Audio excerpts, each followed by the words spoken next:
Welcome back. Now we do now have a page that we can place on our digital store. If you click on View Funnel or View Funnel Step here at the very beginning, we will be able to see the page that we're going to be placing on a digital store page. We can copy that link to the clipboard. We can now head to our websites. We can click on Digital Stores. We can now head to our digital store. We can now add a new product. We can add an external link. We can now place that link here in this area. And what we can do is we can name the link.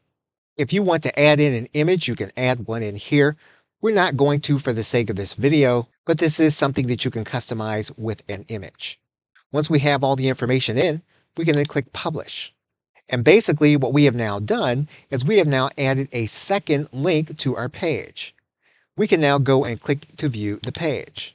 And we now have two links on our page, and one of them allows us to collect a name and email address and then give the individual access to a course that we have created. Okay, so with that, thanks, and I will see you in another video.